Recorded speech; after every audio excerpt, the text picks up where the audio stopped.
Good morning. My name is Jamie Graham Thomas, and I am your worship assistant today. We have several announcements. Excuse me. First of all, this is the last Sunday when we are collecting items for our mitten tree, it's classically called. The Aesthetics Committee is accepting donations of hats, scarves, and mittens, and earmuffs for this year's mittens tree. The items can be dropped off whenever someone is in church. I believe today is the last day. As I said, the items will go to children in our community who need winter clothing to stay warm. Also, the annual Candles of Honor of Remembrance program began the Sunday after Thanksgiving, November 28th. The candles will be lit every Sunday through the second Sunday in January. While several of you have memorialized pets in the past years, this year we will have a different color of candles to designate pets. So when you see the red candles lit, you will know that these are honoring our furry and scaled and feathered and slimy friends. And white candles designate our connection to one another. Candles can be paid via check or online, and please reach out to Bonnie Overholzer, Stewardship Chair at bonnieo@comcast.net for a candle form or with any questions. And after those delightful messages, we also have a message from the Reopening Committee. And Adams County is now in the severe high category, and the sanctuary will be limited to 8 people next week. However, next week's service is Zoom only, and we will continue to monitor numbers and keep everyone informed, and so that we can all keep each other safe and healthy.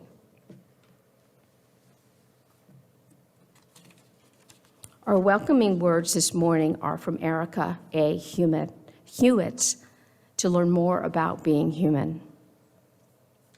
Welcome to this morning, this day, and this opportunity to be together in community, which is a time of joy, comfort, and sometimes challenge. This Unitarian Universalist congregation is a place where we come to learn more about being human. We are not here because we figured out life's questions or answers, or because we think we have got it right. We come here to learn more about being in relationship together, how to listen, how to forgive, how to be vulnerable, and how to create trust and compassion in one another and with one another. Let us move into worship, willing to be authentic with each other, honest within ourselves, and opening to connection in all its forms. You are welcome here in this sanctuary together and in our forward Zoom room.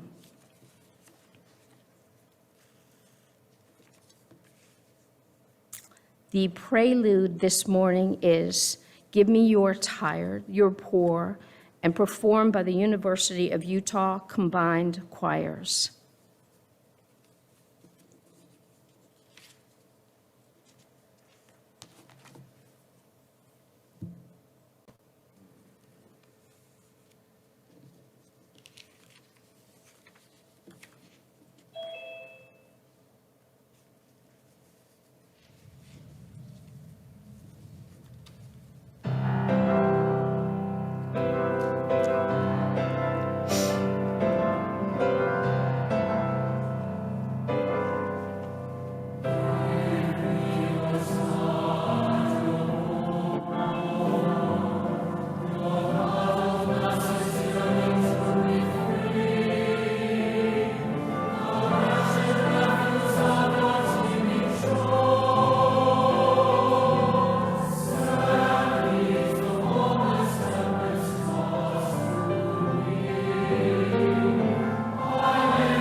That was so powerful and reverberated in this room, and I'm sure there at home as well. Our opening words and chalice lighting is the words from Connection and Commitment by Cynthia Landum. As we kindle this flame, may it spark in each of us connection and commitment. Connection and commitment to this living tradition and to each other.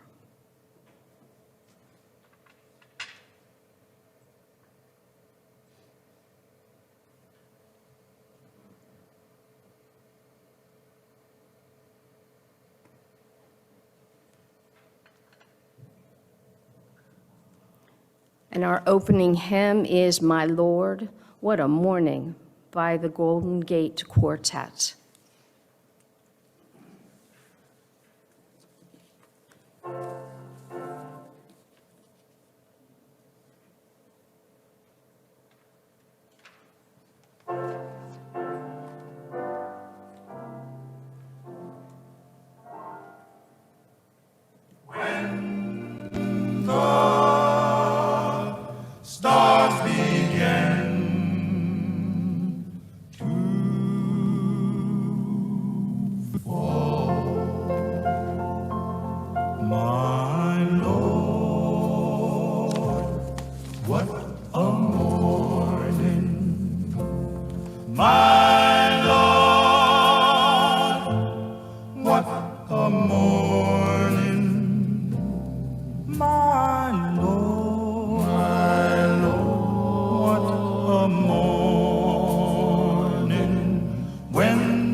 And as we proceed into worship, I am very happy to introduce and welcome Betty Baker up to our pulpit.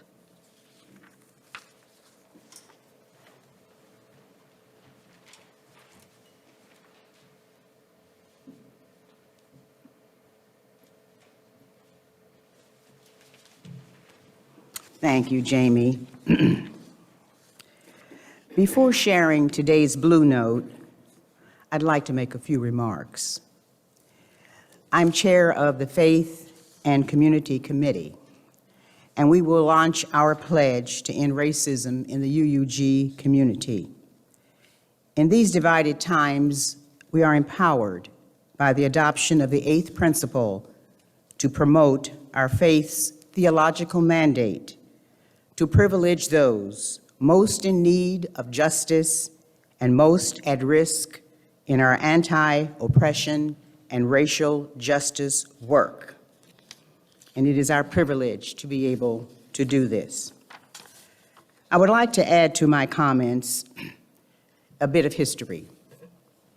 In spite of the pandemic, our Faith and Community Committee struggled to remain relevant and remain true to our mission to do racial justice work.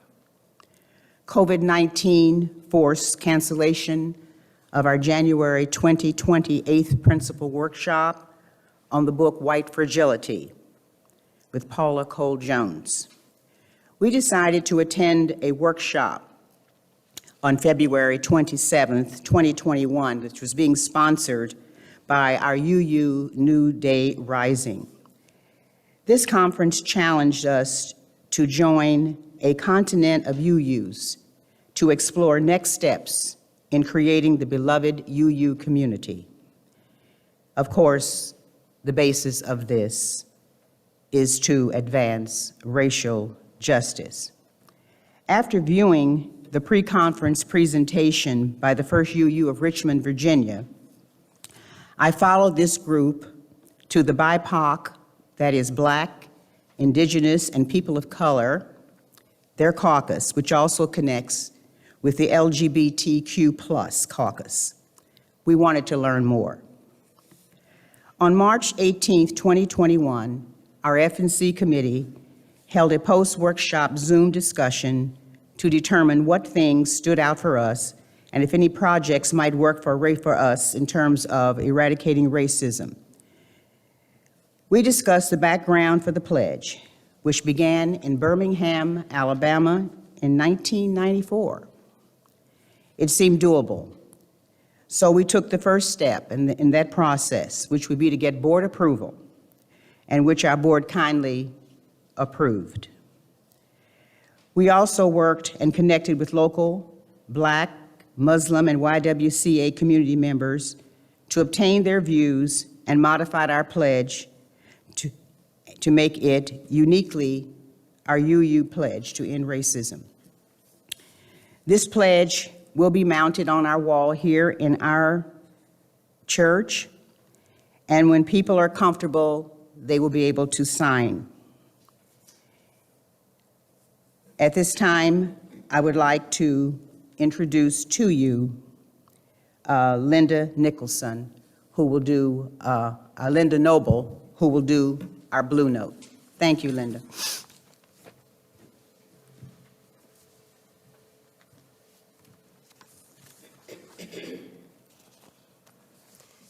Thank you, Betty.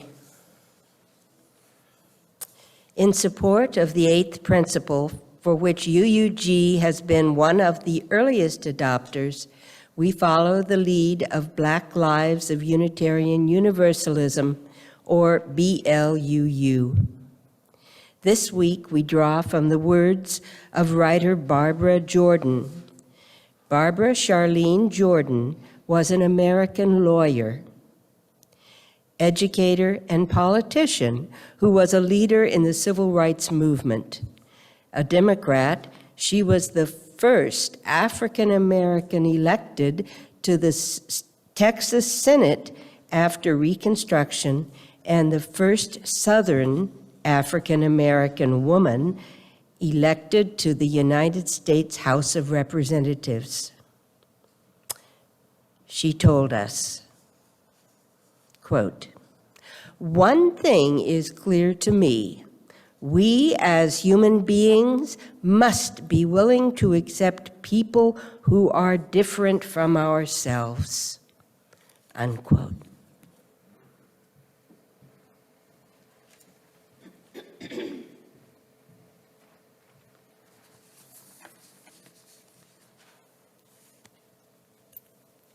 Thank you both, and for this service from the faith and community, and the powerful service that is going to be coming to us by your service.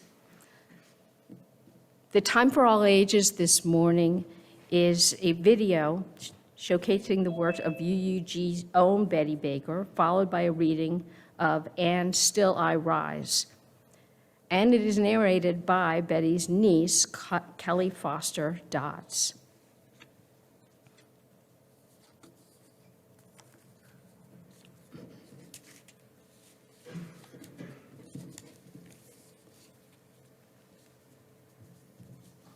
What is black? In the world around you, there are many, many things that are black. Black is sometimes a color. At other times, it is an idea. Black is a boy who loves to play, to think, to explore. Black is a girl waiting for her friends. Black is a molly fish swimming with some goldfish in a bowl. Black is a puppy you can count on as a friend. Black is a fluffy cat, a quiet mystery, yet cuddly and warm. Black is a rock, washed over by the water and warmed by the sun. Black is a tree trunk, just perfect for climbing. Black is rich dirt, a place for pretty flowers to grow. If flowers could talk, they might say, "We're happy here." Black is a liquor stick that you wish would never end. Black is a car, shiny and big, a place to play and pretend you are grown. Black is a locomotive. It must be strong to pull the long line of cars to places far away. Black is a telephone. You might use it to ask a friend over to play. Black is a board, a blackboard to write huge letters on, or from which to read an exciting new word: freedom. Black is a clarinet that makes people happy with its beautiful sounds. Black is a game you can play with your hands and your eyes. Cover your eyes gently, and you see black. Open your eyes, and you see light. Black is the color of some of our shoes. They are with us wherever we go. Black is a wheel on a car or a truck, a bicycle or a bus that rolls over the ground. Black is a shiny pocketbook. Carrying one can make a person feel all grown up. Black is the night that forms a picture frame for the stars that watch over you while you sleep. Perhaps one day you will go out into space to explore those stars. What do you think you will see around you when the sun is gone? Black. Still I rise. You may write me down in history with your bitter, twisted lies. You may trod me in the very dirt, but still, like dust, I'll rise. Does my sassiness upset you? Why are you beset with gloom? 'Cause I walk like I've got oil wells pumping in my living room. Just like moons and like suns, with the certainty of tides. Just like hope springing high, still I'll rise. Did you want to see me broken? Bowed head and lowered eyes, shoulders falling down like teardrops, weakened by my soulful cries? Does my haughtiness offend you? Don't you take it awful hard, 'cause I laugh like I've got gold mines, digging in my own backyard. You may shoot me with your words, You may cut me with your eyes. You may kill me with your hatefulness. But still, like air, I'll rise.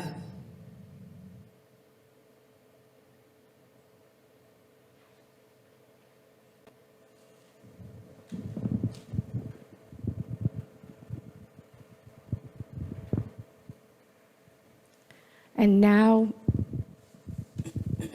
excuse me, and now is the time in our service that we have carved out for ourselves and for each other to share joys, sorrows, cares, or concerns. So if you woke this morning with something on your heart that is weighing very heavily, if you feel free to come up and share.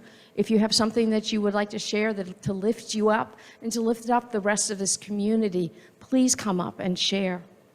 We have a bowl of our water, and I will place a splash of the water from our water communion in the past to make it surrounded by the love of each other and all of us. So please, as I said, if you'd like to come up and share, you may. And also, I think we might be able to do it on chat. I mean, not on chat, in person on Zoom. Is anybody here? Sue.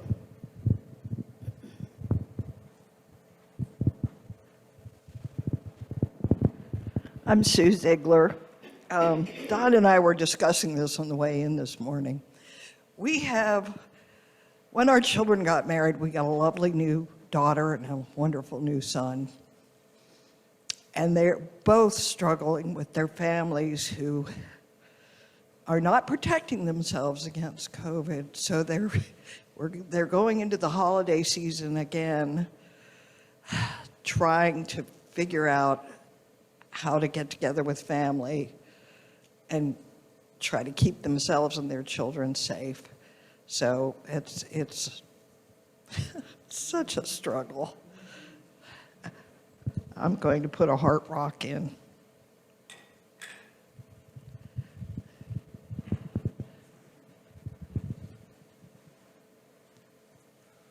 I know these times are extraordinarily overwhelming. Betty, thank you for sharing. Many of you know this, but one of our best man, Lieutenant General McCall, Jim McCall, his wife passed last week, and we will be attending her service on Wednesday. I knew Yvonne from the very first time that she came to our home. I was a new bride and had married in November, and Jim brought Yvonne over to our house on Brett Drive. We were both about 22, 23 years old, and she passed from pancreatic cancer. It was like within a month and a half. So we have all been very shocked by the occurrence. And of course, all of you know my son, Brett, passed in September. It's been a rough year for us. But I have so many good people here who kind of keep me afloat. And we'll be honoring Yvonne next on this coming Wednesday. Thank you. Jamie.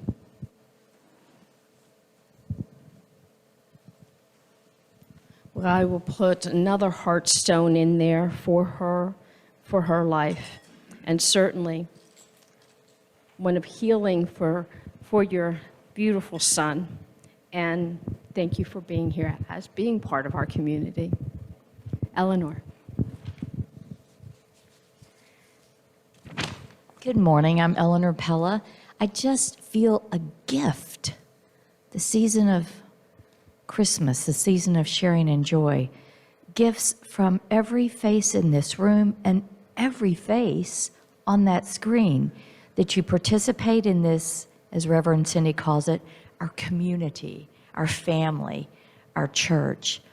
Last night, Betty Baker gave a gift to the stewardship campaign, as did Bonnie Overholser and Chris Eisel, to share and bring more gifts into our church. And last night was a wonderful evening. Thank you, Betty.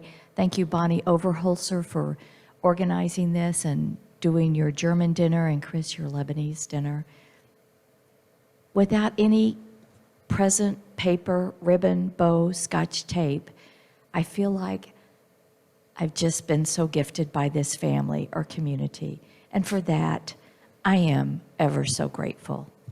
Thank you.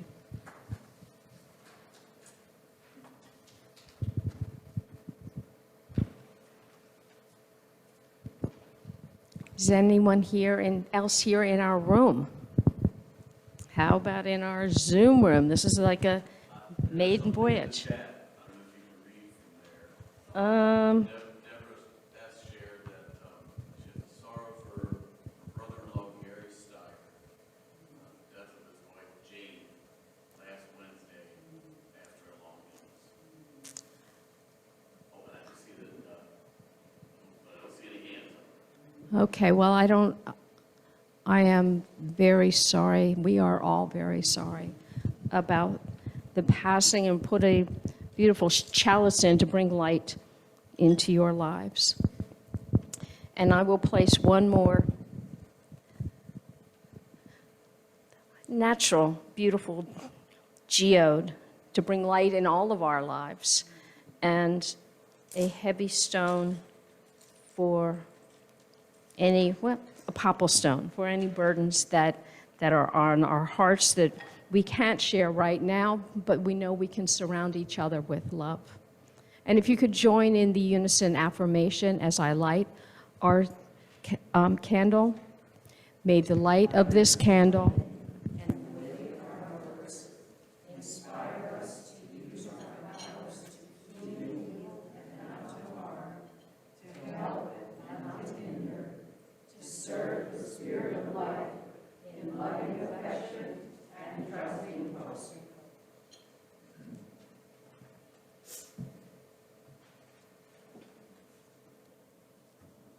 in a time of meditation now, in words, followed by a moment of silence, a gift that we will give to each other, to ourselves, and then Spirit of Life. And this is a prayer for America by Tamara Liebach. God of many names, you who has endowed us with the inalienable right of life, liberty, and the pursuit of happiness, let us remember this day that in this country there is no national religion. There is no superior race. There is no preferable gender or orientation. We gather holding a common value that the glory of this country rests first and foremost in its diversity. Out of many ideas, out of many beliefs, out of many views, out of many voices, out of many passions, out of many experiences, we are one. Help us, O God, to never forget that we need not be alike to live and love alike. We ask forgiveness this day for our national and individual transgressions, when we have chosen inaction or silence in the face of injustice and abuse of power, and our failure to claim our own. We ask forgiveness for when we have not known our neighbor, fed our hungry, or equipped our future generations with knowledge and love. We ask for a blessing on this nation according to our own faith and forms, and pledge our voice in support of moving closer and closer to freedom. These and the prayers of our hearts we pray now in silence. In the names of those who have come before and those who are yet to be, in the names of all of the helpers of humankind, amen.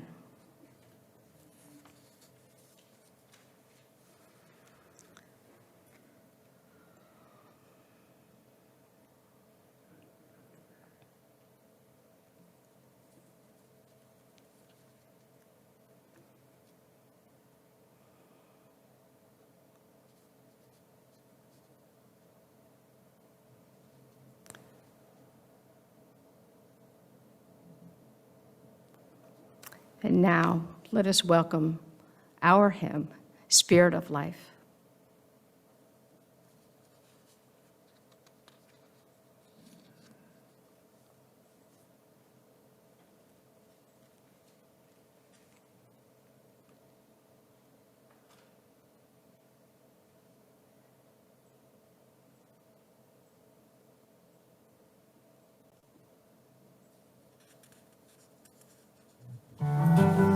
Spirit of life, come unto me. Sing in my heart all the stirrings of compassion. Flow in the wind, rise in the seas.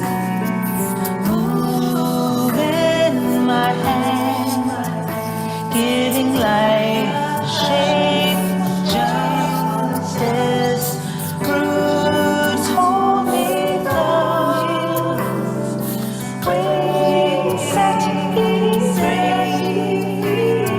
Spirit of life, come to me, come to me.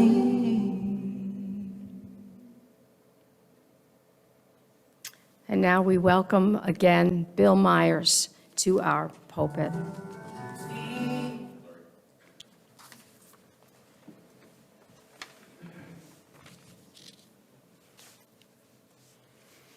This is an affirmation of hope by Loretta Williams. We bearers of the dream affirm that a new vision of hope is emerging. We pledge to work for that community in which justice will be actively preserved. We affirm that there is a struggle yet ahead, yet we know that in the struggle is the hope for the future.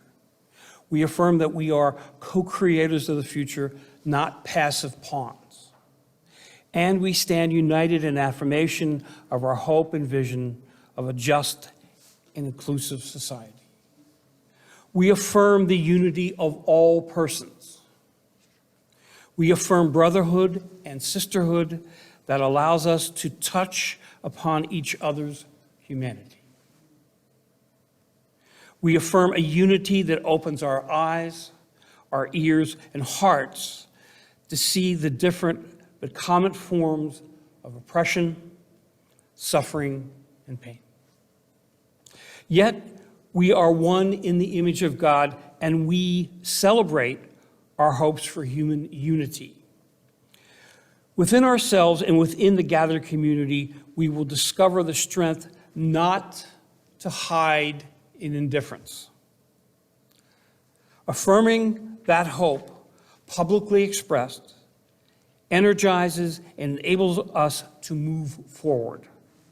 Together, we pledge action to transcend barriers, be they racial, political, economical, social, or religious. We pledge to make our tomorrows become our todays.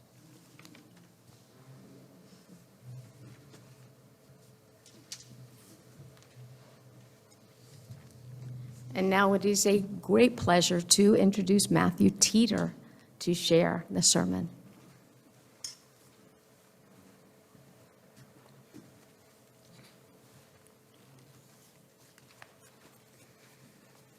Good morning. Thank you for having me here today, and thank you for being so welcoming. My name is Matt Teeter. I'm an attorney in Gettysburg, PA. I live here with my wife and 2 young children. I'm here today to speak about critical race theory. Betty Baker, who I've known for some time, reached out to me and asked me to do so. This is a term that we've heard over the last few years. It's a term that most people don't really understand. I know I've met many of you in the past, or some of you may know me through my parents, or I ran for office years ago and may have met some of you in connection with that. And some of you may be asking yourself, why is Matt Teeter here to talk about critical race theory? Couldn't Betty get Professor Hancock from the Gettysburg College? And it's a good question. And if any of you know Professor Hancock or have ever had an opportunity to hear him speak, I heard him on NPR about a month ago. He's great speaking on this topic. And so if you ever have the opportunity to listen to him, you should take that opportunity and do so. But I'm here sort of as a result, I'm here to share my journey, and I'm here as a result of a conversation that Betty had with an old classmate, high school friend of mine who's moved back to the area and happens to now live at the Links where Betty lives. My friend has become active in speaking out to the school board locally about certain issues that have come up. And I reached out to her and I told her that, as these, Moms for Liberty and other groups come in and speak about critical race theory and things like that, that I would be interested in, at the appropriate time, in speaking about critical race theory and about the importance of teaching our children about the history of racism in this country.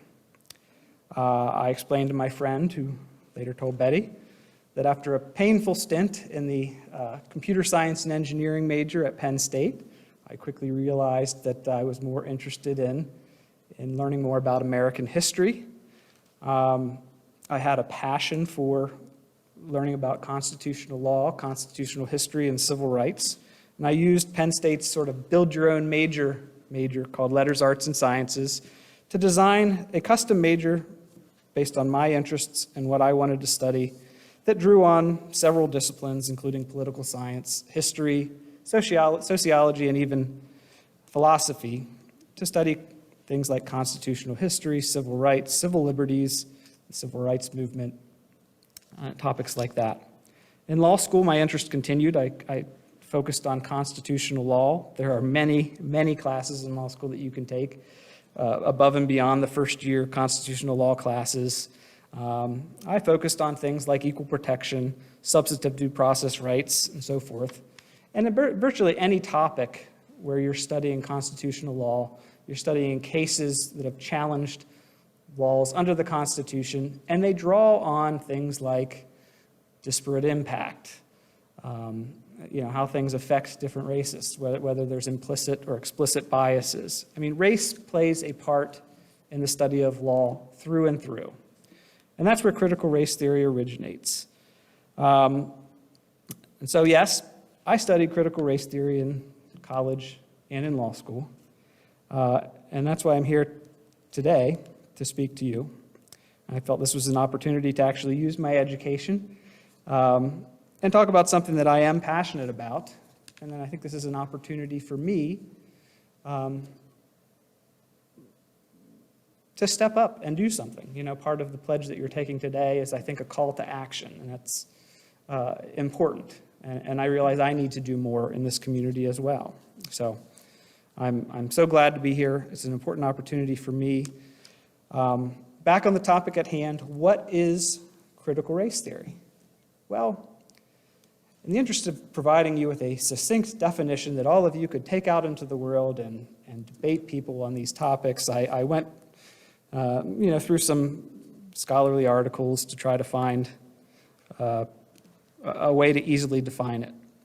The problem is there is really no universal, succinct definition of critical race theory. It's one of those things, for those of us who sort of study these issues, you kind of know it when you see it, and it's hard to define. I took a couple quotes to share with you that I think sort of encompass things, but also show the difference in how critical race theory is discussed and understood. Here's one quote.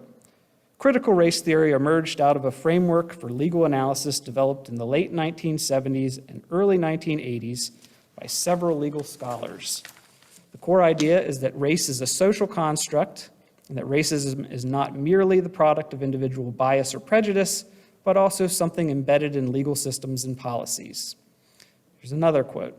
Critical race theory is a body of legal scholarship concerned with ways that formally colorblind laws can camouflage racial discrimination and reproduce inequality.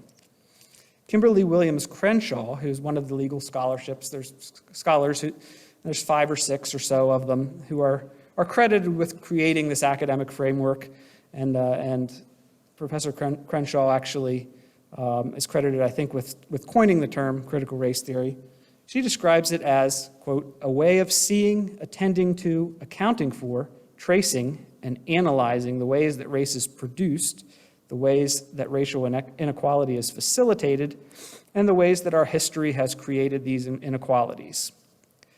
Now, these all make sense, and it's important to understand these concepts, but it's still kind of nebulous.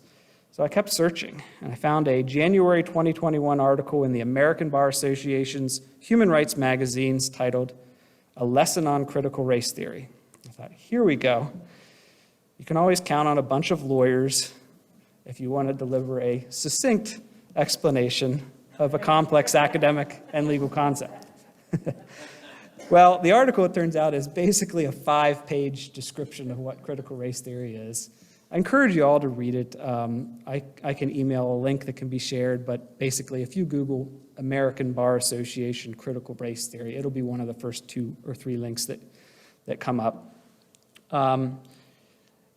The shortest quote I could pull from that article for today is, critical race theory is a practice of interrogating the role of race and racism in society that emerged in the legal academy and spread to other fields of scholarship.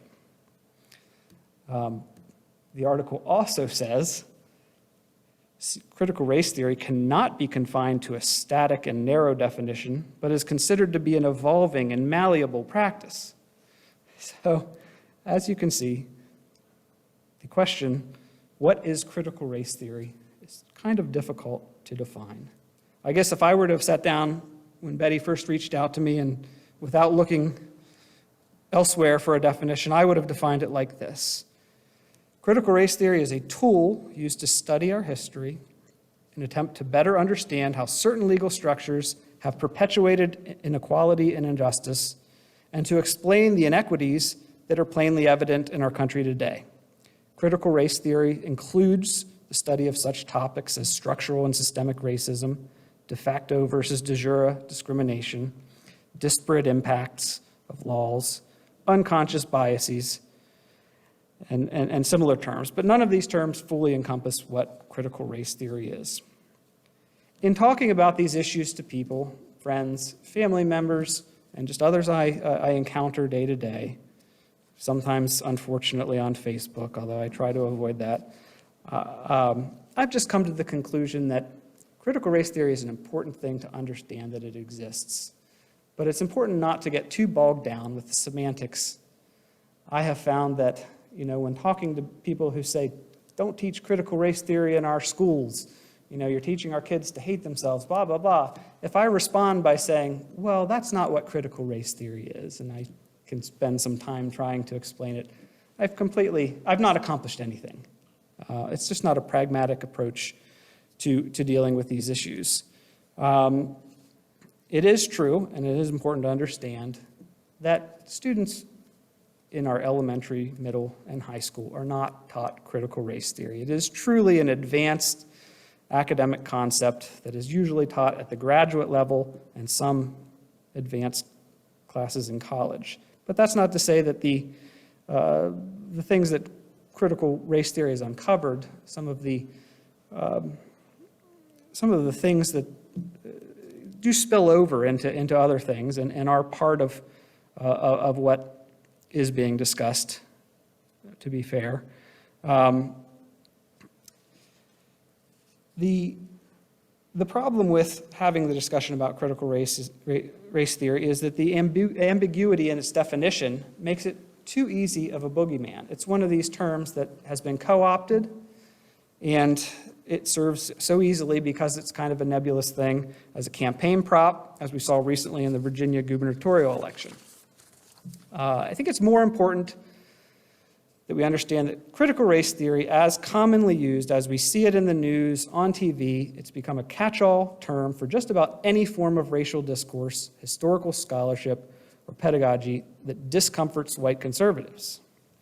If we're going to stand up and speak about the changes in laws that limit what can be taught to our children, what historical topics our children can be exposed to, we need to understand what this debate is about. These are laws that are being passed in many states around the country that are limiting what can be taught. These are topics that future professors in law school are going to be studying using the lens of critical race theory, because these are things, these changes that are sought right now are things that are going to affect and perpetuate inequality, inequity in the future. So when you hear somebody use the term in the context of our schools, always ask, what are these people really objecting to? It's usually one of two things. The first is diversity and inclusion trainings and things like that. You hear about it from time to time. In the educational context, these are usually courses that are meant to train educators and administrators about the barriers to learning that may confront people from different backgrounds, including people of color. These trainings are generally, at least loosely related to critical race theory, in that, the study critical race theory has uncovered problems that should be addressed, and these trainings are meant to help address these issues. These trainings make the news sometimes, usually because a syllabus or PowerPoint becomes public, and it includes, at times, unfortunately, the use of harmful racial stereotypes. And that's something we always need to be vigilant of. I mean, it's hard to talk about race without engaging in some form of stereotyping. We have to always be conscious of that. However, these trainings are important. It's important to, when you're having these debates, to point out that these types of trainings are important to students, even if they're not always perfect. Students come from all backgrounds, and to the extent that we can help educators better reach all students, they are a positive thing. More often, and what makes the news, when you hear critical race theory about critical race theory in our schools, people are simply objecting to teaching about the history of racism in this country, and perhaps for more advanced classes about how that leads to some of the inequalities and inequities that we see today. We all know of the shortcomings in our own educations. How many of us, by the time we graduated from high school, would have understood what happened to Native Americans at the hands of European settlers as genocide? We just went through Thanksgiving, and the Smithsonian has an interesting article posted, about the true history of Thanksgiving. None of us learned the true history of Thanksgiving. None of us learned about all of the terrible suffering of Native Americans at the hands of European settlers. How many of us, to think of a topic that's been more discussed in the last couple of years, really learned about the Tulsa race riots? How many of us learned about redlining, which was a program of segregation originating in the federal government, Fair Housing Agency, in the 1930s, and the effects of which we still see very easily today? They're apparent. There are so many examples of racism in our country's history, from the time of its founding until now, and it's important we teach our children this history. Why is it so important? We must equip our children to understand the inequities and the injustices that they will observe when they go out in the world, or we risk that they will develop prejudices to explain what they observe. One way I talk about this is to think, if there's intelligent life elsewhere and they discover us, and they come down to the United States in 2021, and they see things like the incarceration rates of black men, which we know is a result, in large part, due to a racist war on drugs, and it's continuing to this day, despite the legalization of marijuana, despite a lot of changes that have occurred. Our incarceration rate of black men is still very high in this country. What about issues of poverty or crime, particularly in urban areas? So what would somebody coming to America who has no understanding about our history be left to think about these issues? Naturally, our brains work in a certain way. We learn biases in how we think and how we interact with the world and process what we see.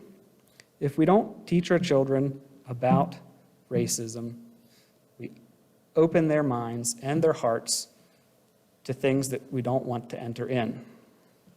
Just as important, we need to teach our children to be comfortable acknowledging the less obvious, if you don't look for them, inequities that exist.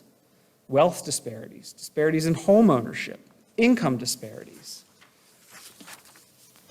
environmental racism, suffering healthcare outcomes. I mean, it's insane in this day and age that a black woman giving birth is much more likely, I think it's 4 or 5 times, might be more, likely to die in childbirth. A child born of a black mother is more likely to have negative health issues at birth. Of course, there's the whole issue of extrajudicial killings at the hands of police, and the often fraught relationship that police have with communities of color. I would say almost always. If we don't equip our children to acknowledge that these are problems that exist and are related to our history, we don't become our better selves. I mean, I start from the basis that this country is better as we approach equity, equality, and justice for all. I don't think that's anything that anybody would disagree with. But if we don't teach our children that these problems exist, if they deny them, they won't be addressed, and we are stuck forever, as we have been, in these cycles of inequality and injustice. I view your pledge to end racism, as I said earlier, as a call to action, engaging with others to transform Gettysburg, Adams County community. I submit to you that one thing you can do, among many, is engage in your community and the leaders on the school boards, administrators, and so forth. I think this is a really pressing issue, and it's something that we can all do locally. Be vigilant. Keep an eye on your school boards, what's happening in our schools. Particularly with the recent election, we have people elected to our school board, including the leader of our local Moms for Liberty group, who, bet your bottom dollar, this critical race theory stuff, or what she calls it, is going to come up. And it's going to affect what our teachers can teach, what our students learn. It's going to affect their future and our future together. We cannot let them whitewash our history. We are here to progress, make our country, our communities, our society a better, more equitable, and more just place. So I hope you will join me, as I know you all will, and I know you all do, in continuing to work for a more just and equitable society, a more just and equitable Gettysburg and Adams County. Thank you very much for having me here today.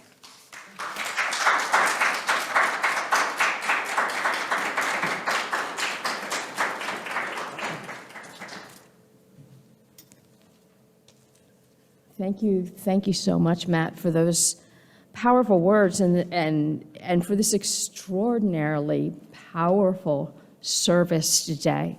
The work that everyone is doing and has done has been so needed. And in that vein, now is a time to focus on ourselves and the additional gifts that we can give. And I'll share the words by Kayla Parker. We know that our financial contributions to this congregation come from sacrifice and hard work. We are so grateful for this and commit together to ensure the funds we gather collectively do a greater good for ourselves and for our world than we could have done alone. May there be an offering to sustain and grow the love and mission of this congregation, and may we give in love and in hope the gifts of this congregation will be most gratefully received.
but for everyone.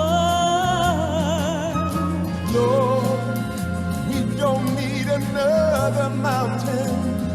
There are mountains and hillsides enough to climb. There are oceans and rivers, Enough to cross, enough to last. till the end of time. What the world needs now is love, sweet love. It's the only thing that there's just too little of. What the world needs now is love, sweet love. No, not just for some, but for everyone. Lord, we don't need another meadow. There are cornfields and wheat fields enough to grow. There are sunbeams and moonbeams enough to shine. Oh, listen, Lord, If you wanna know, if you wanna know. what the world needs now is love, sweet love. It's the only thing that there's just too little of. What the world needs now is love, sweet love. No, not just for some. But for everyone.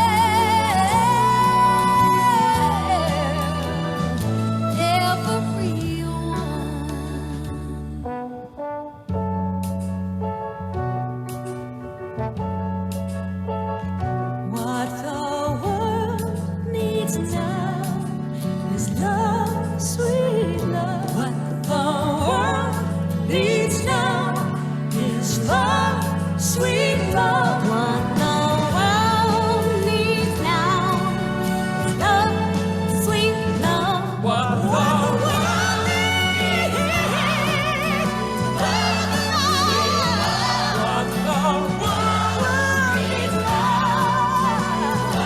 Everything is love.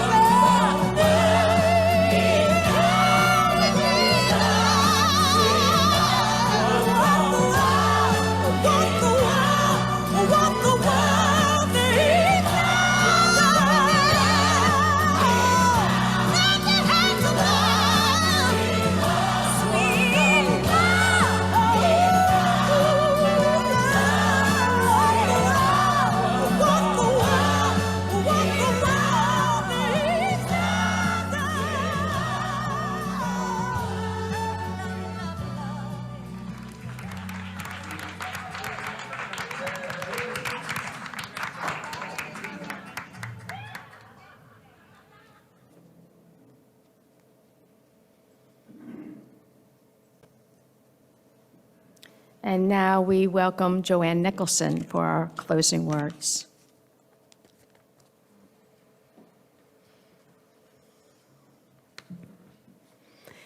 Be About the Work by Andrea Hawkins Camper.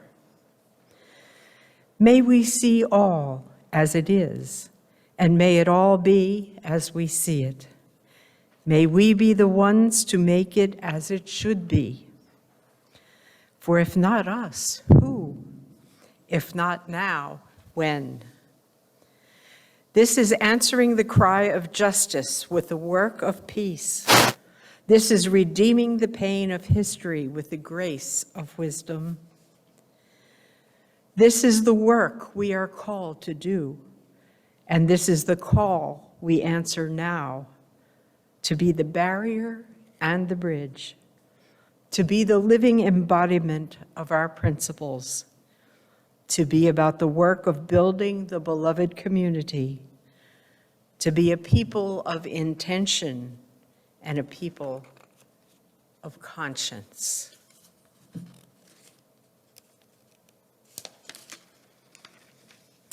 Our closing hymn is Lift Every Voice and Sing, performed by the Balm in Gilead.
So now is our time to extinguish the chalice.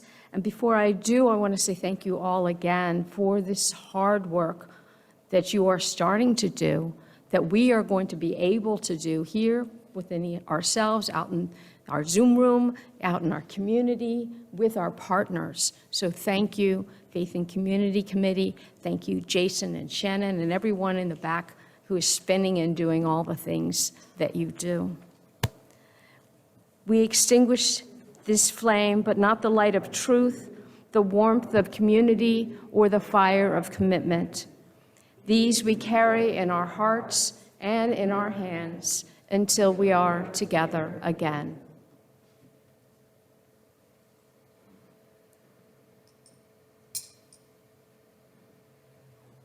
In our closing ritual, safe passage.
And now our service truly begins.